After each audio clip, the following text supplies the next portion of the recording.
نحمده ونصلي على رسوله الكريم أما بعد أعوذ بالله من الشيطان الرجيم بسم الله الرحمن الرحيم يا أيها الناس قد جاءتكم موعظة من ربكم وشفاء لما في الصدور وهدى ورحمة للمؤمنين قل بفضل الله وبرحمته صدق الله العظيم۔ میرے بھائیوں دوستوں بزرگوں، آپ حضرات تقریباً پون گھنٹے سے آپ کے پاس سال میں شاید ایک آدھ دفعہ میرا چکر لگ جاتا ہے۔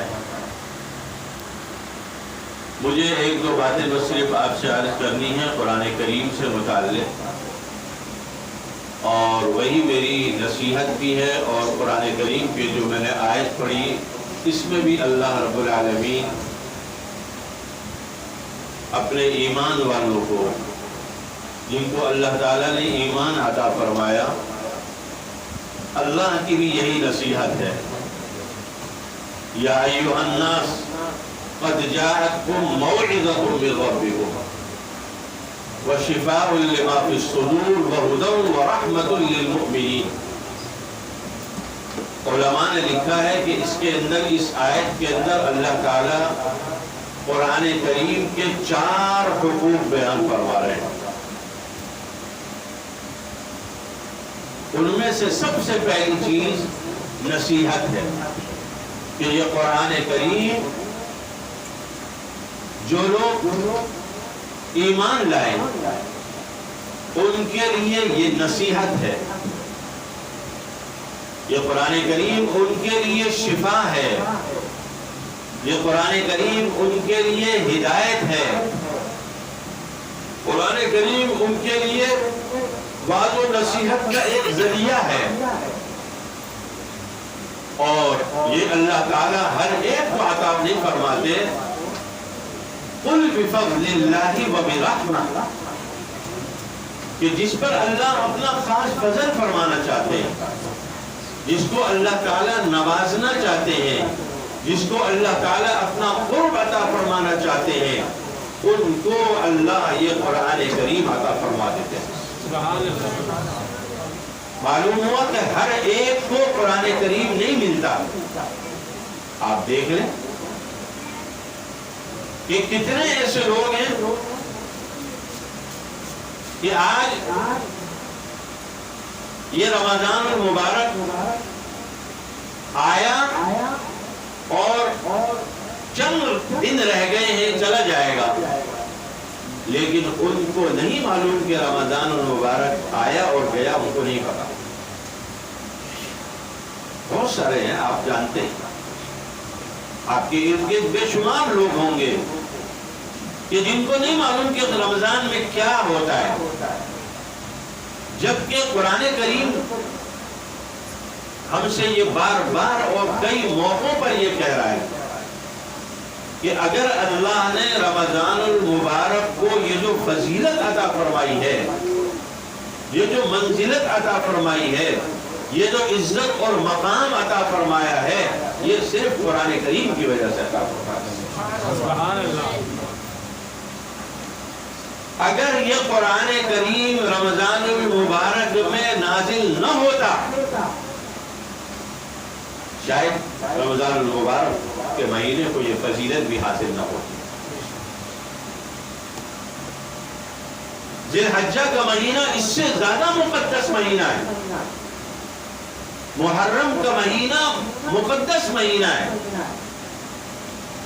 ربیع الاول کا مہینہ مقدس مہینہ ہے، لیکن سارے مقدس مہینے ہیں، لیکن رمضان المبارک کا مہینہ ایسا ہے کہ ان سارے مہینوں میں پورے سال جتنے مہینے ہیں 11 مہینے، ان سب پر فضیلت والا اگر کوئی مہینہ ہے وہ رمضان المبارک کا مہینہ ہے۔ کیوں؟ کہ اللہ رب العالمین نے قرآن کریم اس ماہ مبارک کے اندر نازل فرمایا۔ نبی کریم سرور عالم صلی اللہ علیہ وسلم کا معمول یہ تھا کہ آپ ہر سال رمضان المبارک میں قرآن کریم سناتے تھے، دور فرماتے تھے. اور سنتا کون تھا؟ صحابہ. کون سنتا تھا؟ حضرت جبرائیل علیہ السلام تشریف لاتے تھے، وہ سنتے تھے. سبحان اللہ. اور جس سال نبی کریم صلی اللہ علیہ وسلم دنیا سے تشریف لے گئے، جو آخری رمضان تھا، احادیث میں آتا ہے کہ اس سال نبی علیہ السلام نے 2 مرتبہ قرآن کریم جبرائیل علیہ السلام کو سنایا. سبحان اللہ. 2 مرتبہ سنایا کہ یہ قرآن کریم اور رمضان ایسا لازم اور ملزوم ہے کہ اگر کسی نے رمضان پایا، رمضان کی فضیلت کوئی حاصل کرنا چاہتا ہے تو وہ قرآن کریم کے بغیر حاصل نہیں ہو سکتا.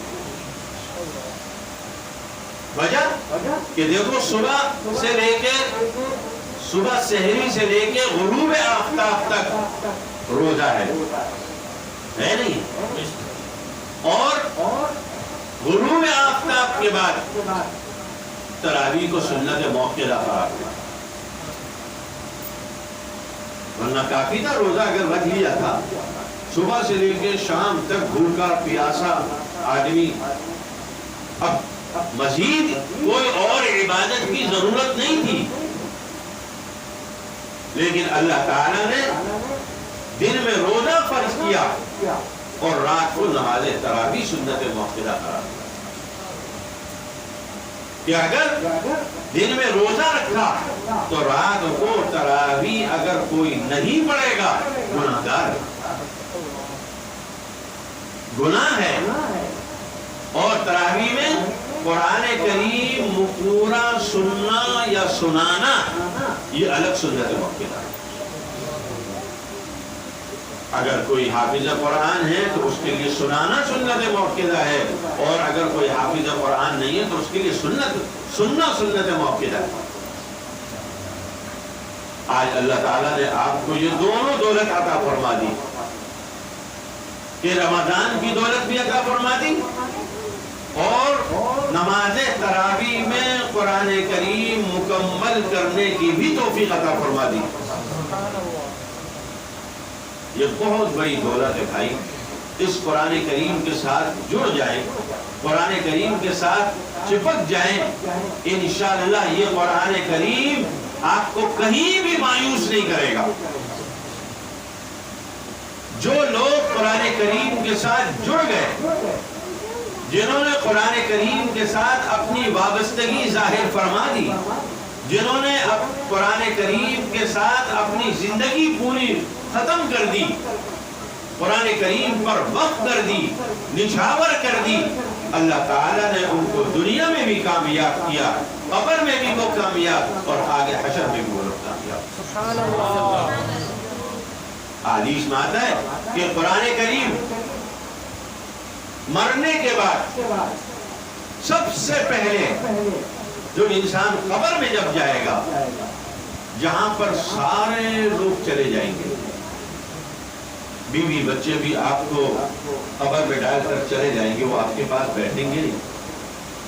بھائی بہن بھی چلے جائیں گے، ماں باپ بھی چلے جائیں گے، دوست احباب بھی چلے جائیں گے، مال و دولت بھی چلے جائے گی، سارے چلے جائیں گے. لیکن ایک واحد چیز ایسی ہے کہ اگر زندگی میں قرآن کریم سے محبت کی ہے تو یہ قرآن کریم وہاں پر بھی آپ کو نہیں چھوڑے گا اور قبر میں آپ کے ساتھ قرآن کریم موجود ہوگا. سبحان اللہ. علماء نے لکھا ہے کہ یہ قرآن کریم جب قبر میں جانے کے بعد فرشتے سوالات کے لیے آئیں گے، قرآن کریم کہے گا کہ اس سے سوال کرو.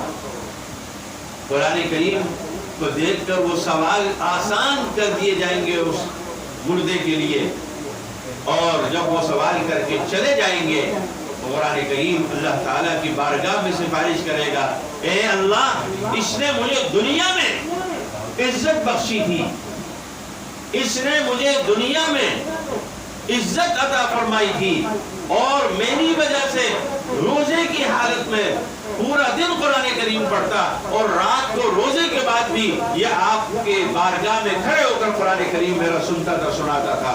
اے اللہ یہ قرآن کریم کی وجہ سے میرے لیے اس نے اپنی ساری راحتیں چھوڑ دی تھی۔ اے اللہ آج اس کی قبر میں مجھے اس وقت تک رکھیے، اس کا ساتھ مجھے اس وقت تک رکھیے جب تک کہ میدان محشر قائم نہ ہو جائے۔ علماء نے لکھا ہے کہ اس قرآن کریم کی سفارش کو اللہ رب العالمین قبول فرما لیں گے، اور پھر اس کی قبر کو کشادہ کر دیا جائے گا، تا حد نگاہ کشادہ کر دیا جائے گا، جنت کی کھڑکی کھول دی جائے گی، اور یہ سلسلہ اس وقت تک قائم رہے گا جب تک کہ اسرافیل علیہ السلام سور نہ پھونک دے، یعنی قیامت نہ آ جائے، قیامت تک یہ سلسلہ رہے گا۔ اور یہ صاحب قرآن سے محبت کرنے والا، قرآن سے تعلق رکھنے والا، دنیا میں قرآن سے جڑا رہنے والا، وہ اسی راحت اور سکون کی زندگی قبر میں بھی اسی طرح سکون سے ساتھ گزارے گا، اور پھر میدان محشر جب قائم ہوگا یہ قرآن کریم پھر سفارش کرے گا، پھر سفارش کرے گا اللہ سے کہ اللہ اس نے دنیا میں بھی میں اس کے ساتھ تھا، قبر میں بھی میں اس کے ساتھ تھا، اے اللہ جب تک کہ آپ اس کی مغفرت کا فیصلہ نہیں فرمائیں گے میں اس وقت تک اس کے ساتھ رہوں گا۔ اور کتابوں میں لکھا ہے کہ سورہ ملک جو ہے 29ویں پارے کی پہلی سورت ہے، یہ سورہ ملک اور سورہ یاسین اللہ رب العالمین کی بارگاہ میں اس قاری قرآن اور حافظ قرآن کے لیے جھگڑا کرے گی کہ اللہ اگر آپ اس کی بخشش نہیں کریں گے تو مجھے اپنی کتاب میں سے نکال دیجئے، سبحان اللہ، اپنی کتاب میں سے مجھے نکال دیجئے۔ اللہ رب العالمین کہیں گے کہ نہیں، تم مانگو، کیا مانگتے ہو، کیا درخواست ہے تمہاری؟ اے اللہ اس حافظ قرآن کو، اس صاحب قرآن کو، اس قاری قرآن کو، قرآن سے دنیا میں تعلق رکھنے والے کو، اے اللہ اس کی مغفرت کا فیصلہ فرما دے۔ اللہ تعالیٰ کہیں گے تمہاری یہ سفارش، یہ درخواست قبول ہے، لے جاؤ اس کی مغفرت کر دی، لے جاؤ جنت میں۔ تو بھائی یہ قرآن کریم ایسی دولت ہے، میں یہ قصہ کہانی نہیں سنا رہا آپ کو، میں یہ ادھر کی میں مار نہیں رہا، میں آپ سے یہ حقیقت بتا رہا ہوں۔ میں آپ اس کو سمجھے یا نہ سمجھے، آپ یقین کریں یا نہ کریں، یہ آپ کا مسئلہ۔ میں نے ایک صحیح بات، حق بات وہ آپ کو میں نے بتا دیا۔ یہ قرآن کریم اتنی بڑی دولت ہے، اتنی عظیم دولت ہے کہ حضرت مفتی عبدالرؤف سکھروی صاحب دامت برکاتہم دارالعلوم کراچی کے مفتی، حضرت نے اپنی کتاب میں ایک واقعہ لکھا ہے، وہ واقعہ سن لو اور اس کے بعد میں دعا کرا دوں گا۔ آپ میری سے چھٹکارے کے لیے، نجات کے لیے دل میں دعا تو نہیں کر رہے؟ اگر کر رہے ہیں تو وہی پہلے بتا دو گے، آپ لوگ تو کر رہے ہوں گے، نہیں کر رہے؟ حضرت نے لکھا ہے کہ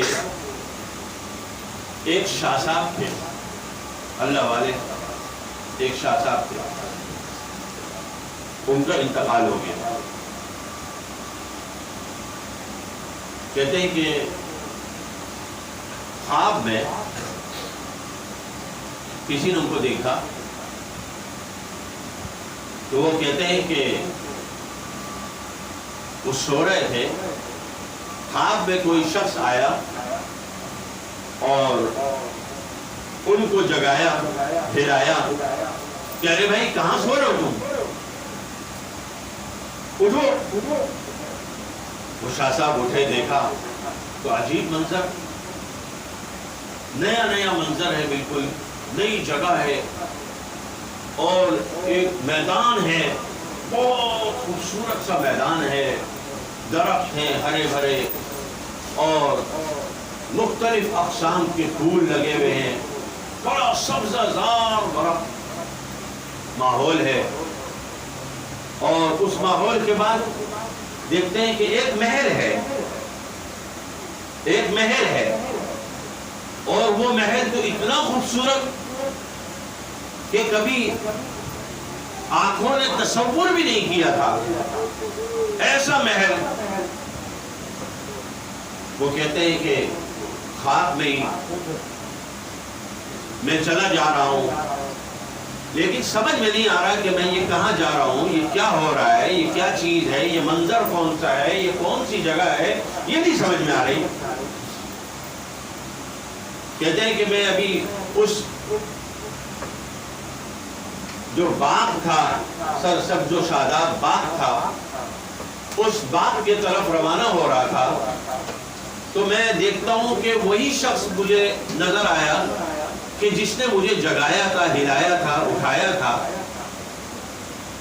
میں نے اس کو آواز دی، میں نے کہا ارے بھائی تم مجھے اٹھا کے کہاں چلے گئے، یہ کس جگہ پر تم لے آئے، یہ کون سی جگہ ہے؟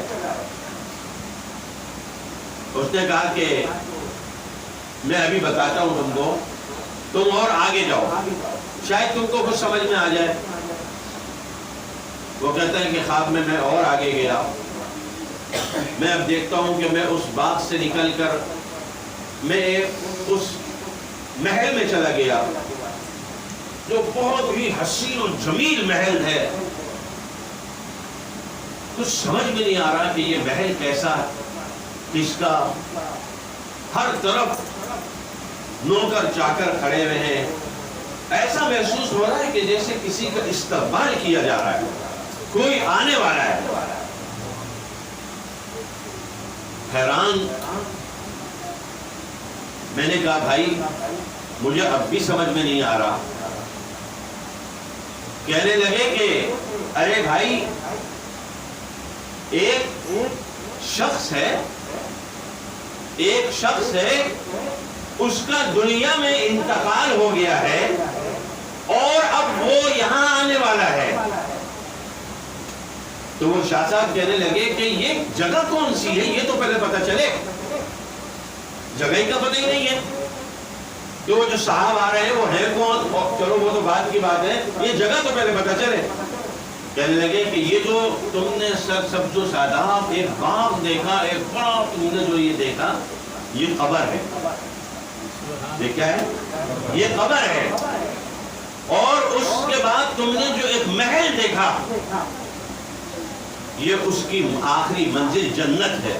یہ آخری منزل اس کی جنت ہے۔ اس نے کہا کہ بھئی یہاں آ کون رہا ہے؟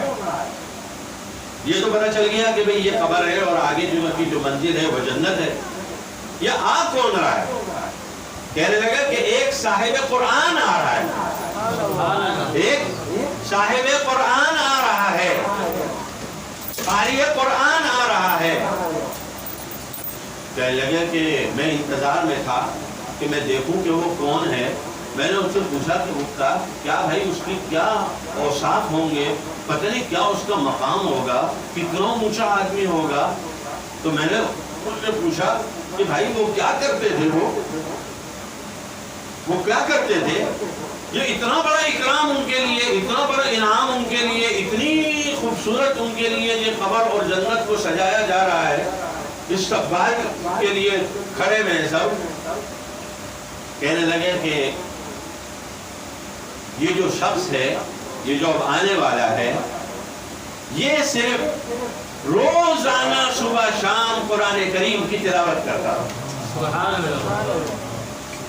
اس قرآن کریم کی تلاوت کی برکت سے اللہ تعالیٰ نے اس کی قبر کو بھی سنوار دیا، اور آگے جنت کی منزل جو ہے وہ بھی تم نے دیکھ لی، اس کو بھی اللہ تعالیٰ نے اس کے لیے پار کر دیا۔ سبحان اللہ۔ تو میرے بھائی، یہ قرآن کریم اس سے تعلق جوڑے، اور تعلق اس طرح جوڑے کہ اس کو کم سے کم ہم روزانہ ایک مرتبہ تلاوت کریں۔ دیکھیں، میں آپ کو یہ نہیں کہتا کہ آپ سارے حافظ قرآن بن جائیں۔ حفظ قرآن کریم کا ایک وقت ہوتا ہے، ایک مدت ہوتی ہے، ایک عمر ہوتی ہے، چلیں وہ نکل گئی، لیکن کم سے کم ناظرہ تو قرآن کریم ہم پڑھ سکتے ہیں، ہم دیکھ کر تو قرآن کریم پڑھ سکتے ہیں۔ میں آپ کو ایک پارے کا نہیں کہتا کہ آپ ایک پارے، 2 پارے، 5 پارے پڑھیں۔ کیا ہم مسلمان ہیں؟ ہمارا اتنا بھی اللہ کے اوپر اتنا بھی ہمارا حق نہیں اس کتاب کے اوپر کہ ہم روزانہ ایک رکوع کی تلاوت کر لیں؟ نہیں کر سکتے۔ آپ یقین جانیے میں ممبر رسول پہ بیٹھا ہوا ہوں، یہ ممبر اتنا مبارک ممبر ہے، یہ اس کی نسبت نبی علیہ السلام کی طرف ہے، مسجد نبوی کی طرف ہے۔ ایسا عمل ہے یہ، آپ یہ عمل کر کے دیکھیے کہ آپ سب سے پہلے صبح اٹھنے کے بعد قرآن کریم کی پہلے تلاوت کریں، اس کے بعد دنیا کا جو دل چاہے جائز کام کریں، جو دل چاہے آپ کا کریں، لیکن پہلے سب سے پہلے قرآن کریم کی تلاوت کریں۔ اگر کوئی ایک رکوع کر سکتا ہے ایک رکوع کر لے، کوئی ایک پاؤ کر سکتا ہے ایک پاؤ کر لے، کوئی آدھا پارہ کر سکتا ہے آدھا پارہ کر لے۔ اپنے اوپر لازم کر لے کہ جب تک میں ایک قرآن کریم کی تلاوت نہیں کر لوں گا اس وقت تک میرے لیے ناشتہ حرام ہے، کوئی اور کام، دفتر جانا حرام ہے، گھر سے نہیں نکلوں گا جب تک کہ قرآن کریم کی تلاوت نہیں کروں گا۔ آج لوگ ہم سے پوچھتے ہیں کہ جی زندگی میں سکون کیسے آئے؟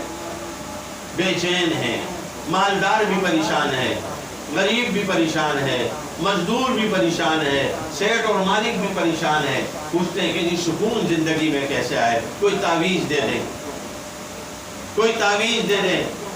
ارے ظالم، اس تعویذ کے اندر کیا ہے؟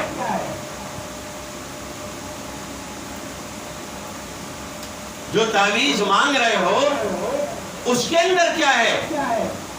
بولو۔ قرآن، قرآن ہے نا، یا اور کچھ اور ہے؟ تو جو چیز سکون کا ذریعہ ہے وہ کیا ہے؟ قرآن کریم۔ اگر زندگی میں سکون چاہتے ہو، قبر میں سکون چاہتے ہو، آخرت میں سکون چاہتے ہو، اس رسی کو مضبوطی سے تھام لو۔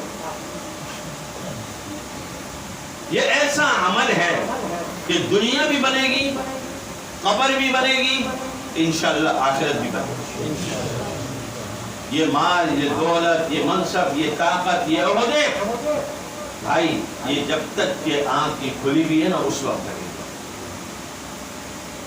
یہ اس وقت تک ہے۔ آنکھ بند ہوئی یہ سب کسی اور کا ہو جائے گا، آپ کا کچھ بھی نہیں ہے، آپ کا 2 گز کا کفن ہے، بس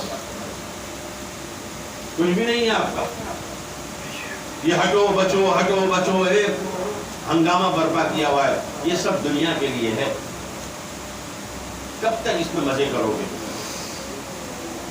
اللہ تعالیٰ محفوظ فرمائے۔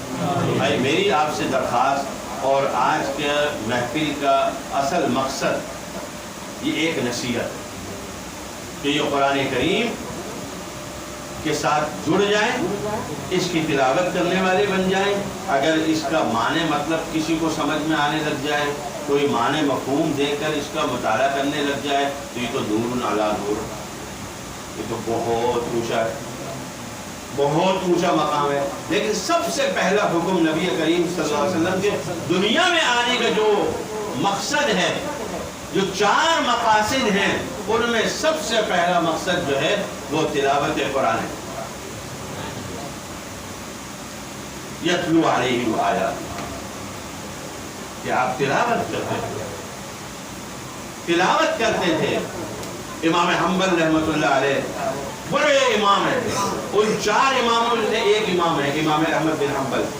خواب میں اللہ تعالیٰ کی زیارت ہوئی. فرمایا کہ اے اللہ آپ کے قرب کا کیا ذریعہ ہے؟ وہ عمل بتا دیجئے جو جس کے ذریعے سے میں آپ کے قریب آ جاؤں. فرمایا اے احمد بن حنبل تلاوت کیا کرو, قرآن کریم پڑھا کرو. امام احمد بن حنبل نے کہا کہ اے اللہ سمجھ کر یا بغیر سمجھے؟ فرمایا کہ تم سمجھ کے کرو یا بغیر سمجھے کرو, بس قرآن کریم کا اگر تلاوت کرتے رہو گے تو تمہیں میرا قرب نصیب ہو جائے گا. سبحان اللہ. تو بھائی اگر سمجھ میں آ جائے تو بہت ہی اچھی بات, نہ سمجھ میں آئے تو کم سے کم پہلی سیڑھی پر قدم تو رکھ لیں کہ کل کو قیامت کے دن اللہ کو یہ جواب تو دے سکے اے اللہ میں نے تو قرآن کریم کی تلاوت شروع کر دی تھی اور ابھی تو میں معنی مفہوم تک پہنچا ہی نہیں کہ تیرا بلاوا آ گیا, بیچا آ گیا آپ کے پاس, مجھے مہلت ہی نہیں ملی, ابھی تو میں نے تلاوت شروع کی تھی. میں روزانہ تلاوت کرتا تھا, میں اس کو چومتا تھا, اس کو آنکھوں سے لگاتا تھا, اس کو سر پر رکھتا تھا, اس کو دل سے لگاتا تھا, سینے سے لگاتا تھا. تو میرے بھائی یہ معصوم بچے آج یہ ناظرہ قرآن کریم پڑھ کر فارغ ہوئے, انشاءاللہ کل کو یہ حافظ قرآن بھی اللہ ان کو بنائے گا.